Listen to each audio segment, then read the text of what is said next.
and welcome to Healing Begins Here, brought to you by the Victim Service Center of Central Florida. I'm Olivia Oropeza, the VSC's Community Prevention Manager, and I'm so glad you're joining us today. Healing Begins Here is a show dedicated to exploring the critical work of healing and support for survivors of trauma. At the VSC, we provide free, compassionate, and individualized services to those impacted by violence and abuse in our community. Today we're focusing on protecting vulnerable populations, those who may be at a higher risk of exploitation, abuse, or violence. Throughout this episode, we'll be discussing key safety concerns and ways to protect three specific groups: children, individuals with disabilities, and older adults. Each of these populations faces unique risks, and by raising awareness and providing these resources, we can all play a role in prevention and support. In our first segment, we're diving into a topic that affects so many families but is often difficult to talk about: how to keep children safe online. With technology playing a bigger role in our lives than ever, the internet has become a space where children learn, connect, and play, but unfortunately, it's also a space where predators and other online dangers exist. Joining me to discuss this issue is Detective Hannah Crow, who works in the Internet Crimes Against Children Unit for the Orlando Police Department. She investigates and helps prevent online crimes, targeting minors, ensuring that offenders are held accountable, and that families have the tools they need to stay safe. Before we begin, I want to acknowledge that today's conversation will include discussions about child exploitation, abuse, and sexual violence. These topics can be difficult, so please take care of yourself. If you need support, the VSC is here for you. Our 24/7 helpline is 407-500-HEAL or 407-500-4325. Detective Crow, welcome, and thank you so much for being here today. Thank you for having me. So I have a couple of questions here today. Can you start by telling us a little bit about the work that you do for Internet Crimes Against Children and what your work entails? So there's a lot that goes into it. I'm a one-woman show, literally, and there's a lot of different aspects of my job. Education is huge. I do a lot of education at schools with parents. I do a lot. Some schools bring me in and I teach all the kids about how to be safe online. Now that can't be a full-time job because I have cases that come in. So a lot of my work comes from the National Center of Missing and Exploited Children. That's how I actually get my cases. A lot of people report to them things that are happening online, so I get cases from them. But then I also get your typical, you call 911 and a police officer comes to your house to take a report. I get those as well, along with DCF reports. So there's a lot that comes in. So one-woman show, responding to reports, trying to prevent some of this from happening through education. What are some of the emerging trends in the threats online for children, or what are the activities that you're seeing online most that are raising red flags? Yeah, so you talked about it in the beginning about technology. You know, our generation growing up, I didn't have a phone, right? You know, if kids were going to say stuff to other kids like you to do it face to face. Technology, everything is in their face. They get information very quickly. They can pass information around. So that becomes hard because their brains aren't fully developed. They don't know really what's happening at the time. Emerging is sextortion is huge. So to break that down a little bit, it's kids are making relationships online, whether friends or romantic. I see it all the time. They start talking to somebody, they think it's their age. Maybe they have common interests, same grade in school, they talk about sports, they build some type of relationship, and then ultimately the question comes up: can you send me a photo? An explicit photo. Sometimes it's not right, you know, from the start. It kind of builds into that, and unfortunately some kids say yes and they send the photo. Immediately after that, it's the flip. It's send me $500, or I'm going to send your photo everywhere. I'm going to send it to all your followers, and they screenshot all their followers. It's going to go to your school. It's going to go to your family. And kids don't know what to do. You know, I have kids that immediately tell their parents, which is great, right? They tell a trusted adult, which is what we want to see. However, there's those kids that are embarrassed, or, you know, they don't want to get in trouble. So they try to negotiate. Hey, I don't have $500. And then it goes back. How much money do you have? Well, I have $20. Send that. And kids will send $20. And nope, send more money. And then they get into this like hamster wheel where they can't get out. And unfortunately, what is happening is some kids are committing suicide because they don't know how to get out of this. Right. And with that, I tell all the students I go talk to when I do these things at schools, it's you need to tell your parents. You know, they might be disappointed at the moment, but they want you to be safe. And then they need to call me. And then I'll come and try to do the best I can for them. Wow, so kids are getting kind of exploited through these online possible friendships or relationships that they think are with people their age, and then it ends up being something totally different. Absolutely. So it's a pretty common problem that you're seeing. Yeah, and it's not just kids. That's what I deal with, but sextortion is huge even for adults. I see that a lot with our violent crime unit and detectives, that they're dealing with it too with adults. It's the same type of scam, if you will, going on there. And so what are some of the red flags for parents at home if maybe their kid is experiencing something like this? Are there any signs that they can be on the lookout for? I always tell parents there's no reason that your child should have their phone after bedtime, right? I get a little pushback with like white noise and alarms, and I'm like, I didn't have white noise. I don't think you had white noise when you were a kid either, and neither of these parents. I remember my mom telling me or the saying, nothing good happens after a certain time, right? Yep. Your child doesn't need their phone, right? They need to go to sleep and get ready for school. So I tell a lot of parents, if your child is trying to hang on to that phone, why? Who are they talking to late at night? Like, why do they need that phone so badly? And go through their phone. But the stuff that I work and the stuff I have to talk about is uncomfortable for a lot of people to talk about. You know, I have to talk about sex and body parts.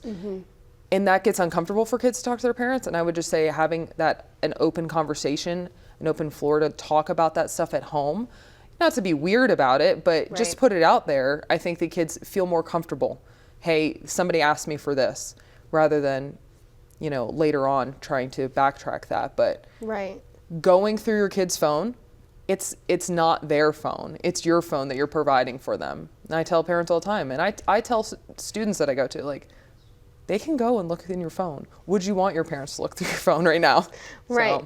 So they can kind of start that prevention at home by having those conversations and making sure there's an open space to maybe talk about some of those things that we aren't always talking about or that might be kind of difficult. So I want to wrap up today by asking you if there's any additional advice or words of wisdom you can offer to parents or children to try to stay safe from these types of crimes. So for parents, I would always say, parental controls.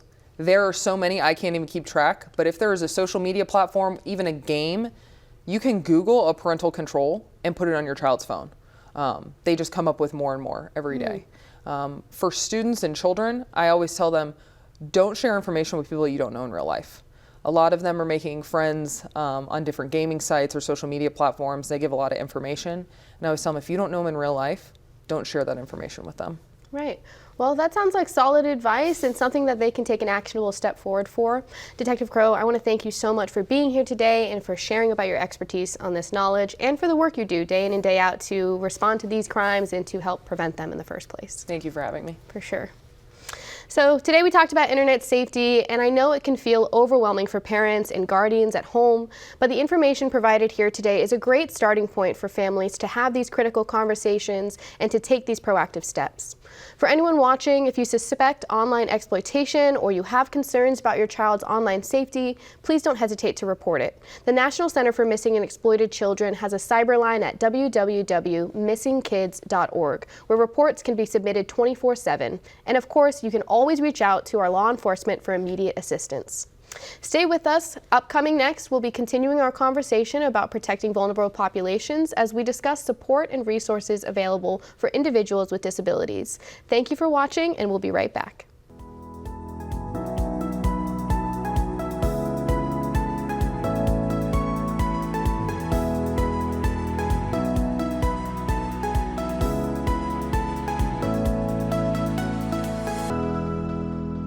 Hello and welcome back to Healing Begins Here, brought to you by the Victim Service Center of Central Florida. I'm Olivia Oropeza, the VSC's Community Prevention Manager, and I'm so glad you're joining us today. This episode is dedicated to protecting vulnerable populations who may be at a higher risk of exploitation, abuse, or violence. In our first segment, we discussed keeping children safe online. Now, we're shifting our focus to individuals with disabilities and how we can help empower them, support their independence, and ensure that they have the resources they need to thrive in their communities. Joining me today is Natalia Pitahara from the Center for Independent Living, or the CIL, an organization that has been breaking down barriers for people with disabilities since 1976. workplace. The CIL provides a wide range of services from advocacy and skills training to peer support and community inclusion. Their work helps individuals with disabilities navigate government programs, transition from facilities back into their homes, and develop independent living skills. Before we begin, I do want to acknowledge that discussions about accessibility and independence can be deeply personal for some people. If you or someone you know needs support, we encourage you to reach out to organizations like the CIL or the VSC for guidance and resources. Natalia, welcome, and thank you so much for being here today. Hi, thank you. Thank you so much for having us. I appreciate that. Absolutely. So I want to start by asking you to just tell us a little bit about the Center for Independent Living and the work that you guys do to support individuals with disabilities. Sure. So as you mentioned, we've been here since 1976. So we've been the superhero for disabilities for over 50 years now. Our mission is try to demolish those barriers that are there for those with disabilities. Disabilities are different for everybody, and we want to make sure that we encourage people to understand that and that disabilities are different depending on how you see them. We do that through different programs that we have in place right now, but we do help all disabilities, all ages. It doesn't matter. Wow, that's amazing. So anybody can come and receive your services. So many people may not realize some of the unique challenges that individuals with disabilities face. How does the CIL help break down some of those accessibility issues for them? I know you mentioned to me a grant that you guys have that might be assisting individuals with their homes. Mm-hmm. Absolutely. So yes, as we said earlier, there are different disabilities and different potentials. Now, when we talk about accessibility, is either you are able to access your own home or access the community. And it can be more towards physical disabilities. With those, we do have a program in place through HUD that we can do some home modifications, such as door winding, grab bars to prevent falls, any durable medical equipment like wheelchairs, shower chairs, transfer benches, ramps. We're huge in ramps, just to make sure that we do provide this community with accessible needs, or that they can be continue to live in their community and their independence. That program is able to be used in all our 7 counties, Orange, Seminole, Highlands, Hardy, DeSoto, Polk County, and Osceola. With that program, they can access all home modifications. We do go to their house, do an assessment. We involve an OT just to make sure that what we're doing is going to be feasible and doable, just to set them for success. Again, our mission is to make them more independent and help throughout this journey rather than bringing more barriers. Right, so you're trying to break down some of those barriers to access or independence for them to stay in their homes. You mentioned building ramps and bars, and that you'll have someone come out and figure out what's feasible for them at their home, right? So how can individuals access that service? Is there a good way to get in contact with you guys or to learn about your programs? Absolutely. So it's very easy. You guys can go online, www.cilorlando.org, or you guys can call us. We usually reach out back within 48 hours. Our intake specialist will call, follow up with an intake, asking questions, making sure that we're not only assessing for the current need, but we're very trauma informed, so we want to make sure if there's anything else that we can help with or we can provide with. For example, people will call us for a ramp, right? They saw this, they're like, oh, they can give me the ramp. But once we're on the phone, we can figure it out that maybe they don't have access to medical treatment, or that they don't have access to transportation, or that they're struggling with food. We have all of those services. We have case management, we have advocacy, we have a specific program for children with disability within the Orange County. We have a program for those that are 14 to 22 within the youth transition ages, where they can experience real life experience in different settings, such as hotels, hospitals. So within that intake, we're not only assessing the need that is being brought to us, but the overall. We are trying our best to be part of covering those gaps within the system, within the barriers, within the stigmas that there is still out there for disabilities. Right. So you mentioned a trauma-informed aspect to what you guys do, and it sounds like you take a very comprehensive approach to assessing these individuals' lives and how you can best impact them, mentioning things like food assistance or financial assistance, which are huge barriers for individuals to do any kind of deep level processing or, go forward with trying to find a job or other things like that. We have to figure out those basic necessities first. So in the line of the trauma-informed care, we know based off of statistics that individuals with disabilities are more vulnerable to experiencing traumatic events. Can you talk a little bit about what you've seen in your line of work in this and how you respond to some of those individuals that might have those types of needs? Absolutely, yes. That's why I love this. Being trauma-informed really helps you be part of the change and not adding up to those aces. We don't need that. What we need is to be understanding and have a different approach and understand that people's backgrounds and the trauma that they already have, it's accumulating. And you want to be part of the the solution, or here I am, or here are the resources, here's what the community is offering. So when you meet this person, you cannot just go at what they're asking for. Ask different questions, show them who we are. So every time we meet somebody, we make sure and we made a point that they understand all the services available that we do have. So once we talk about it, they might have, oh, wait a second, I'm actually struggling with this. Well, don't worry, we have a program for that. Let me set you up with a case manager. Let me set you up with an employment specialist. Because what if they never thought that there was such a thing that will help you obtain employment and giving you the coaching and everything that you need to be able to be successful in that employment? Wow. Well, we do that. So, but the only way people will understand that is through our communication. So part of being trauma-informed is open up that space, where you can trust, when you can open up, when you can say, what will you have as goals? And then maybe we can communicate to each other and say, okay, here's what we can do. How will you like that? Or here's who I can connect you with. Wow, that sounds very empowering for those individuals who may have disabilities and possibly intersecting with types of trauma, and just everybody having their needs met through you guys is an incredible resource for the community. So I just want to close out today by thanking you for being here and asking if you have any last words to say to our audience members who may be considering reaching out for help or assistance through the CIL. Oh, absolutely. Please reach out. We are 100% free. We do not, the only requirements is that you guys live in our county of service and that you do have a self-reported disability, and that's it. Wow. We have it all. And if we don't, we will be able to find who does it and connect you with it. So do reach out, go to our website, follow us on Facebook, Instagram, get connected. We also have a lot of volunteer opportunities. Okay. We want the community. We want to be part of the community. We're building community. Thank you so much for having me, Olivia. For sure, Natalia, thank you so much for being here today again and for sharing your expertise and for the work you do in our communities.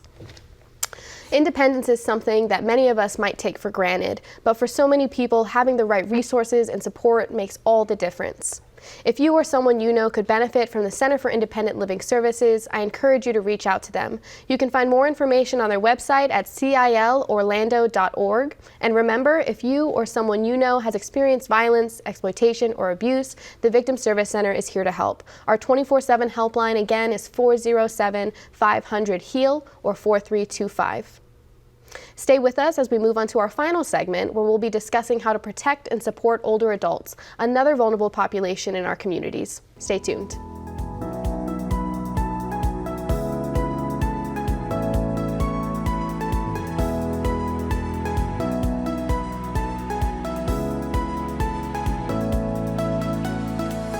Hello and welcome back to Healing Begins Here, brought to you by the Victim Service Center of Central Florida. I'm Olivia Oropeza, the VSC's Community Prevention Manager, and I'm so glad you're joining us today. In this episode, we are going to be exploring ways to protect vulnerable populations from crime, abuse, and exploitation. We started by discussing online safety for children and then learned about resources and support for people with disabilities. Now we're turning our focus to older adults and the unique risks they face, from financial scams to neglect and abuse. To help us understand these issues and what can be done to help prevent them, I'm joined by Deputy Kayri Pender from the Orange County Sheriff's Office. The Deputy Pender has firsthand experience working with senior citizens and their families, and he's here to share valuable insights on how we can keep our elders safe. Deputy Pender, thank you so much for being here today. Thank you for having me today. I appreciate it. For sure. So I have a couple of questions here. We know that elder abuse is a significant concern affecting many older adults across various populations. We know that 1 in 10 adults aged 60 or older are going to experience some form of abuse or neglect. Given this alarming statistic, what are some of the most common forms of elder abuse you come across in your work? So in my work, I feel as though that I come across a lot of elder abuse, and it's really unspoken, but more so we think about when it comes to financial or just physical or emotional as well when we deal with elders, and if we are privy to find out what's happening with them in reference to their cases or their life as well, because it's unspoken a lot, but definitely financial, getting taken advantage of, a lot of manipulation as well. So just physical, mental, and just financial as well. Gotcha. So we're seeing a lot of financial abuse, but we're also seeing other forms of abuse and neglect, physical, emotional, Yes. things like that. Yes. Are there any specific risk factors that make elder adults significantly more vulnerable to those types of abuse or neglect? I believe so. I don't like to hone in on generations, but that generation, they were built on something really different. And it was just trust back then. They take your word for it. They built things on word.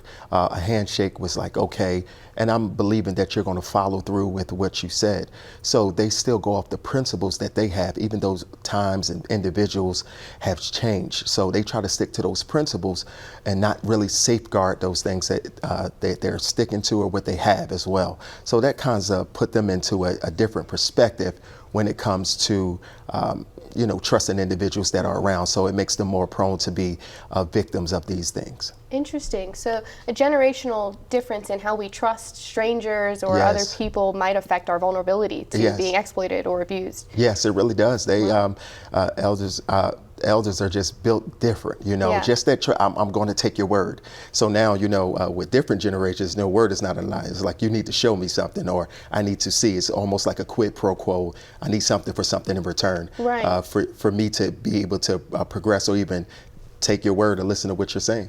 Right. And you mentioned that a lot of these crimes go underreported or misunderstood. Yes. Can you help us maybe understand some of the reasons why there is such a lack of reporting going on for this type of crime? It goes back to the generation, I believe, as well with them. First, number one, we see a lot of them, when we talk to them, they feel embarrassed. It's like, oh my goodness, I just can't believe that this would happen to me. I put this trust in an individual, and majority of the time it's somebody really close to them and their family. And then from there, they don't want to put their family members out or have the other family members upset with them. So they keep it to themselves. And then it also falls back into with them not wanting to be a victim of retaliation. Okay, you did something, I trusted you, you took something from me, now I'm not sure what the next steps are going to be or what you're thinking about or what could happen to me if I was to even bring this to the public or to the light. Right. So there's a bit of that maybe stigma of maybe not wanting to be victimized Yes. and not wanting to fall prone to some of those things. And then also fear involved Yes. of how will this be taken care of and, Yes. and who will support me if the person abusing me might be someone I know or Yes. is a family member. Yes, because that family member is probably the sole provider for them or their caretaker. So if I was to speak on that individual and then they get in trouble, now I'm really stuck. Who's going to help me from here? So do I speak about it and get these things resolved, or just accept what's happening to me and begin to continue to progress and just get by the way that I do? I see. So with this prevalence of elder abuse occurring and the difficulties with reporting, what community resources do you know of that are available for these elder individuals? So one thing that we always try to tell them to do, because they don't know that they can make reports or call, but definitely call 911, right? Because you want somebody to be able to look into it. And if you don't want to give your name and things, you can do it anonymous. And someone can be able to look into this situation just to, find out, or at least open up some type of investigation to look a little bit further into what you're speaking of, just to find out what's going on. But then also we have connections as well with DCF, who will also look into those things, and our senior community as well, that we have a lot of resources resources on our website that if they wanted to go to ocso.com, and we have a senior liaison or specialist who focus solely on the senior community, who has all the resources as well, and her information is on the website as well. I see. And what was that website again? ocso.com is orange. ocso.com. Yes. And so they can go to that website to find out about senior programs Yes, and other yes, events in their yes. community and how to report. Yes, and we try to be a little bit more foregoing and forecasting as well by putting things on Facebook. So follow the Sheriff's Office Facebook as well. And on there you can find all the information and even connect with our senior specialist or analyst who has all the information. She does great work, and she's always in the community. And we hold things quarterly as well. Our Senior Connect, when we take things to try to get them updated with some of the things that they may face as being a senior as well. Right, and that's for open to the public, right? For Yes. them to come and attend and ask questions Yes. and learn about things in their community. Yes, and we try to do it in our sectors, different areas, so that, sometimes traveling may be hard. So we try to host it at certain community centers and things like that that may be close in those areas, whether it's the west side of Orlando or the east side. So we have them quarterly, and we just try to, look at the areas where elders may be targeted and try to host things there as well. And we know that some of the communities or some of the partnerships that they are part of will transport them over. So we try to do things like that to keep them updated with some of the things that they may face or may come in contact with. Awesome. Well, Officer Pendera, or Deputy Pendera, thank you so Yes. much for being here today and for sharing your expertise on this subject and helping us inform the community about how they can access resources and information to help keep them safe. Yes. And help keep their loved ones safe as well. Yes, absolutely. Thank you so much. So make sure they go on the website and then also follow Facebook, where they can get all the information in reference to our Senior Connect and all the programs that we do have available for them, just to keep them updated and keep them protected as well. Yeah, awesome. Thank you so much. Thank you so much. I appreciate you. So throughout this episode today, we've covered important ways to safeguard vulnerable populations, from children navigating the digital world to individuals with disabilities who are striving for their independence, to our elders facing unique risks. Each of these populations deserve protection, respect, and support. The truth is, safety is a community effort, and we all play a role in preventing victimization and ensuring that nobody is left unprotected. At the Victim Service Center, we stand with survivors of all backgrounds and experiences, whether you or someone you know has been impacted by crime, violence, or abuse. We are here to help. Our services are free, confidential, and trauma-informed, because no one should have to face these challenges alone. If today's conversation resonated with you, I encourage you to take action, whether that means checking in on a loved one, learning more about valuable resources, or simply sharing today's episode to help spread awareness. Change starts with each one of us. Thank you for joining for this episode of Healing Begins Here. I'm Olivia, the Prevention Education Manager with the Victim Service Center, here to remind you that you are not alone.